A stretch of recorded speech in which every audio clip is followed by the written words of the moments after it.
Kú dédé àsìkò gbogbo tẹ́ ti ń gbọ́ mi lélóko tàbí lẹ́yìn òde, jẹ́ kí a gbàdúrà. Bàbá wa olùfẹ́ wa wọn àjíǹde àti ìyè, ọba tó fi ẹ̀jẹ̀ rárá wá padà sí ọ̀dọ̀ bàbá tí a lè máa pe bàbá.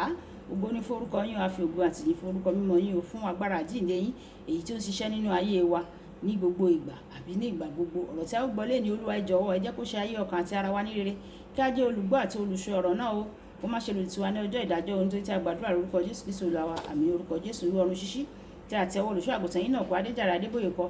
Èní ọjọ́ Ajé, ọjọ́ 21 oṣù kẹrin. Àkòrí tí a ó gbéyẹ̀wò lénìí sọ wípé ṣíṣe ohun tí kò ṣeé ṣe. Ṣíṣe ohun tí kò ṣeé ṣe. A mú àkọ́sórí wa nínú ìwé Lúùkù orí ìkíní ẹsẹ̀ ìkarùndínlógójì. Lúùkù orí ìkíní ẹsẹ̀ ìkarùndínlógójì. Áńgẹ́lì náà sì dáhùn, ó sì wí fún un pé ẹ̀mí mímọ́ yóò tọ́ ọwọ́ agbára ọ̀gá ògo yóò sì jìbò ọ́, nítorí ohun mímọ́ tí a ó tínú rẹ bí ọmọ Ọlọ́run ni a ó máa pè é. Nígbà tí a mú bíbélì kíkà wa nínú ìwé Onídàájọ́ orí ìkẹrìnlá ẹsẹ̀ ìkarùn-ún dé ìkẹfà àti ẹsẹ̀ ìkọkàndínlógún.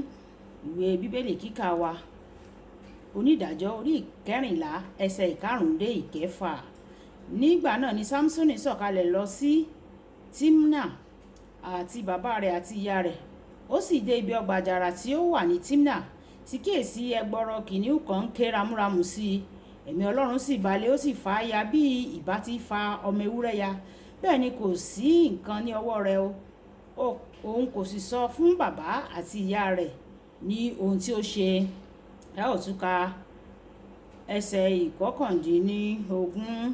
Ẹ̀mí Olúwa sì bà lé, ó sọ̀kalẹ̀ lọ sí Askeloni. Ó sì pa 30 ọkùnrin nínú wọn. Ó sì kó ẹrù wọn. Ó sì fi ìpààrọ̀ aṣọ fún àwọn tí ó já lọ́nà. Ìbínú rẹ̀ sì ru. Ó sì gòkè lọ sí ilé bàbá rẹ̀. Wáyé tẹ́tí bẹ̀rẹ̀ jẹ́ láti gbọ́n tí olùṣọ́ àgùntàn yín náà kọ Adéjàre Adébóyè ní fún wa ní ìní ọjọ́ Ajé o. Nínú bíbélì kíkà wa tòní, ẹ̀mí Ọlọ́run bà lé Sámsónì pẹ̀lú agbára. Ó sì fa kìnìún ya pẹ̀lú ọwọ́ rẹ̀ lásán. Tí o bá ti pàdé kìnìún rí, ìwọ yóò mọ̀ pé ohun tí Sámsónì ṣe kì í ṣe ohun kékeré o. Nípa ẹ̀mí mímọ́ nìkan ló ṣe lè ṣeé ṣe o.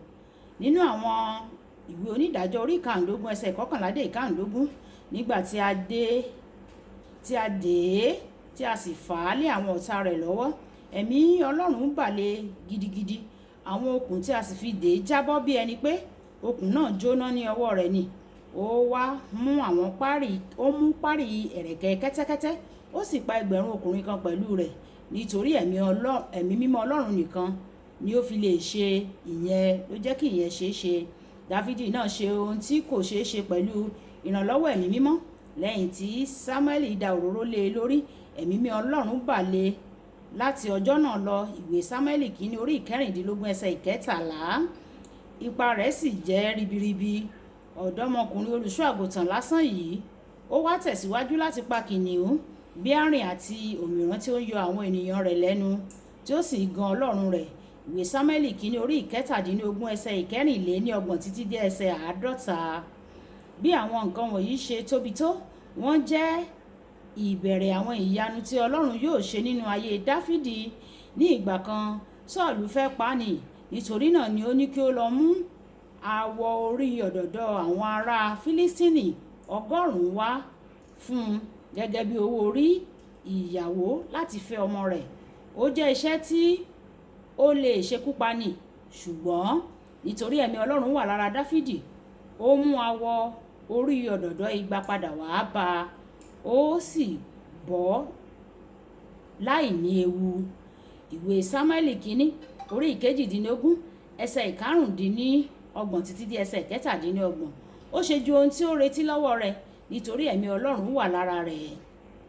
Tí o bá wo ibi tí Ọlọ́run mú ìjọ ìràpadà dé, láti ìjọ kékeré ní kọ̀rọ̀ ibìkan ní Èbúté Mẹ́ta, àgbáyé sì ti ní ẹ̀ka ní gbogbo àgbáyé, ní orílẹ̀-èdè 210 ní àgbáyé, àti àìmọye ilẹ̀ gẹ́gẹ́ bí ilẹ̀ ìpàgọ́ káàkiri àgbáyé. Ìwọ yóò mọ̀ pé àwọn nǹkan tó jọ pé kò ṣeé ṣe yìí, ó ti di ṣíṣe nípa ìrànlọ́wọ́ ẹ̀mí mímọ́ nìkan ni.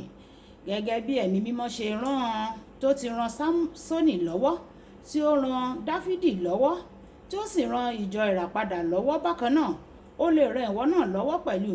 Tí Ọlọ́run bá ti sọ fún ọ nípa àwọn ńlá kan àti ohun tí ó lágbára tí ó pinnu láti ṣe nípasẹ̀ rẹ, má ṣe wo àwọn gbèdéke tí ó wà ní ojú ọ̀nà rẹ o. Dípò bẹ́ẹ̀, ní kí ẹ̀mí mímọ́ kí ó rọ̀gbà yí ọ ká gẹ́gẹ́ bí ó ti ṣe fún Màríà nínú ìwé Lúùkù orí kìíní ẹsẹ̀ 45.